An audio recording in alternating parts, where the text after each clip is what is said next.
बिहार विधानसभा चुनाव सर्वे में चिराग पासवान को 29 में से इतनी सीटें मिल जाएंगी, ये किसी ने सोचा नहीं था। चिराग पासवान ने बिहार चुनाव सर्वे में सबको पछाड़ते हुए आने वाले चुनाव से पहले ही अपने आप को बादशाहत दिखाने की भरपूर कोशिश की है और सर्वे के नतीजों ने चिराग पासवान के चेहरे में एक नई चमक ला दी है। साथ ही साथ उनके चाहने वालों के लिए ये सबसे बड़ी खुशखबरी है। नमस्कार, मैं हूं संजीव और आप देख रहे हैं आप तक न्यूज। अगर आप हमारे चैनल पर नए हैं तो चैनल को जरूर सब्सक्राइब कर लें।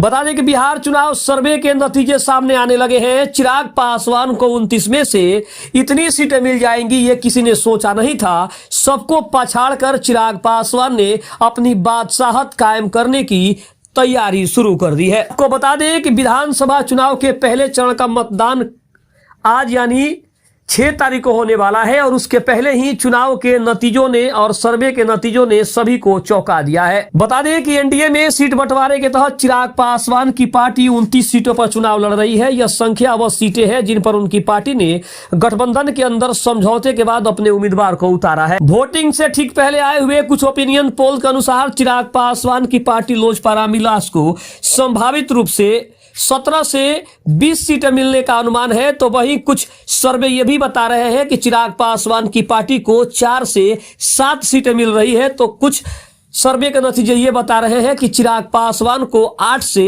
13 सीटें मिलने का बड़ा अनुमान है। लेकिन आपको बता दें कि INS मैट्रिक ओपिनियन पोल के अनुसार चिराग पासवान की पार्टी को 4 से 5 सीटें जीतते हुए दिखाया जा रहा है। तो वहीं अगर JVC पोल के सर्वे के अनुसार बात करें तो उसके अनुसार चिराग पासवान की पार्टी को 5 से 7 सीटें मिलने का अनुमान जताया जा रहा है।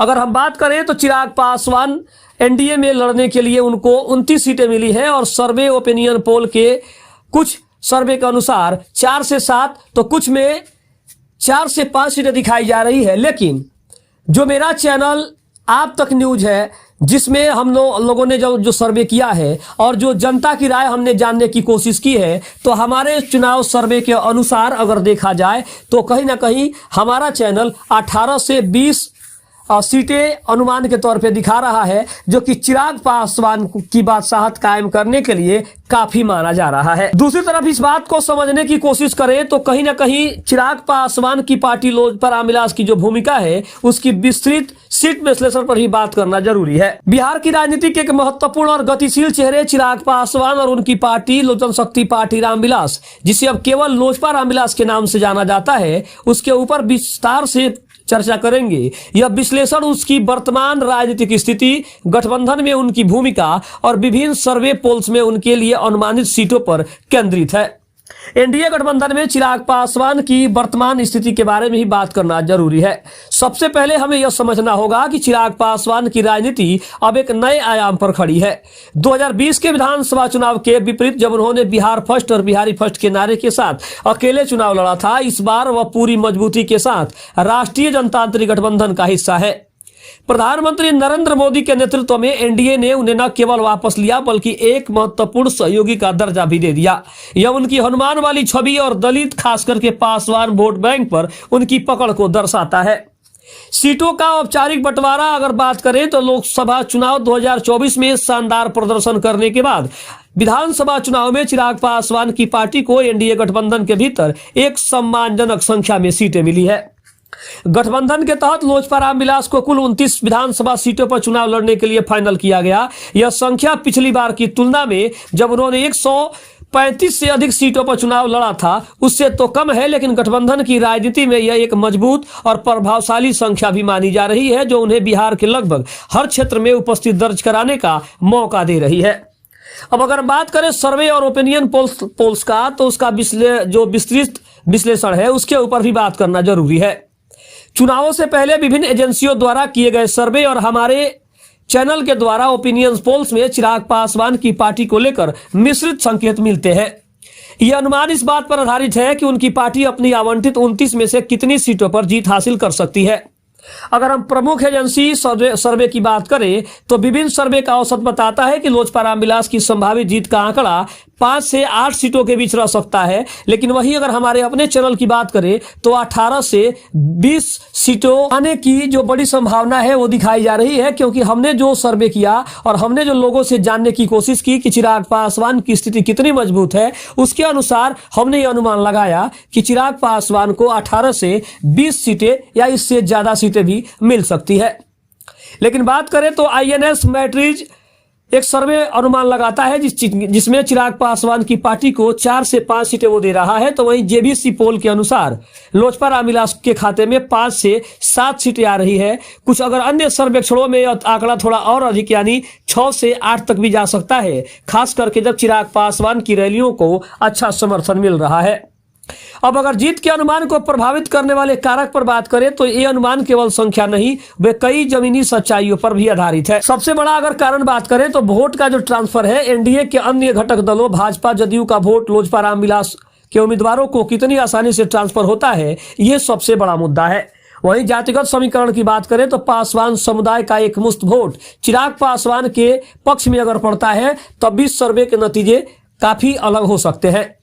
उम्मीदवारों के चयन पर बात करें तो 29 सीटों पर कितने मजबूत दाग रहित और स्थानीय रूप से लोकप्रिय उम्मीदवारों को टिकट दिया गया है, यह भी कहीं ना कहीं एक बड़ा मुद्दा है। वहीं अगर बात करें तो एंटी इनकम्बेंसी की बात करें तो उन सीटों पर जहां एनडीए के विधायक थे और अब चिराग पासवान के उम्मीदवार हैं, वहां सत्ता विरोधी लहर का सामना भी पार्टी को करना पड़ रहा है, क्योंकि बहुत सारी ऐसी सीटें चिराग पासवान को दी गई है जो सीटें पहले या तो बीजेपी के खाते में थी या फिर जनता दल यूनाइटेड के खाते में थी। वहीं अगर बात करें तो बिहार की राजनीति में चिराग पासवान अब केवल एक क्षेत्रीय नेता नहीं है बल्कि एक प्रभावशाली राजनीतिक साझेदार भी बन गए हैं। एनडीए में अगर महत्व की बात करें तो उनके 29 सीटों पर लड़ने और संभावित रूप से सीटें जीतने का जो उनका अनुमान लगाया गया है वह एनडीए के भीतर एक महत्वपूर्ण शक्ति प्रदान करता है और उनकी जीत एनडीए की कुल जीत में महत्वपूर्ण योगदान भी निभाने जा रही है। यदि वह 8 से अधिक सीटें जीतने में सफल होते हैं तो यह उनकी राजनीतिक पूंजी को बहुत मजबूत करेगा और उन्हें उप मुख्यमंत्री पद या फिर महत्वपूर्ण मंत्रालय के लिए एक मजबूत दावेदार भी बना देगा। वोट कटवा से वोट दिलाऊ की बात करें तो 2020 में उन्हें वोट कटवा जदयू की तरफ से कहा गया था, लेकिन 2025 में वह एनडीए के लिए एक वोट दिलाऊ फैक्टर बन गए हैं, खास करके पासवान और युवा वोटरों के बीच उनकी लोकप्रियता को देखते हुए। विभिन्न सर्वे के अनुसार चिराग पासवान की पार्टी लोजपा रामविलास के लिए सबसे विश्वसनीय अनुमानित जीत का आंकड़ा 8 से 12 सीटों के बीच दिखाया जा रहा है, तो वहीं कहीं 5 से 8 सीटों के बीच दिखाया जा रहा है। लेकिन उनकी वास्तविक सफलता इस बात पर निर्भर करेगी कि वो अपने आवंटित 29 सीटों में से एनडीए के गठबंधन धर्म को कितनी सफलता से लागू कर पाते हैं। ये सबसे बड़ा फैक्टर साबित होने वाला है। दूसरी तरफ अगर हम बात करें तो चिराग पासवान ने पहले भी इस बात की ओर इशारा किया था कि सर्वे के अनुसार सर्वे में नतीजे क्या आते हैं इसके ऊपर वो ज्यादा भरोसा नहीं करते, क्योंकि सर्वे में दिखाया कुछ और जाता है और जब चुनाव के नतीजे आते हैं तो अनुमान कुछ और लगाया जाता है और नतीजे कुछ और आते हैं। क्योंकि ये 2014 के लोकसभा की हम बात कर लें, उसके अलावा अगर 2015 के विधानसभा की बात कर ले, 2020 में विधानसभा की बात कर ले या फिर हम 2024 के लोकसभा चुनाव की बात कर ले, हर जगह सर्वे के नतीजे फेल हुए हैं और पार्टी या फिर सर्वे जिस पार्टी के पक्ष में सर्वे के नतीजे ज्यादा अच्छे दिखाते हैं उनका कंडीशन चुनाव के बाद काफी ज्यादा खराब हो जाता है।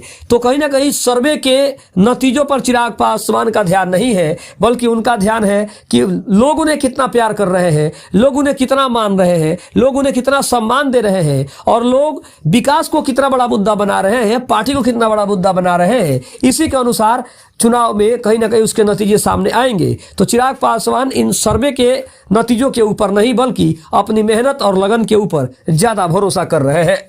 खबर कैसी रही कमेंट में जरूर बताइएगा। तब तक के लिए धन्यवाद। विधानसभा की और खबरों के लिए हमारे चैनल पर बने रहे। तब तक के लिए जय हिंद, जय भारत।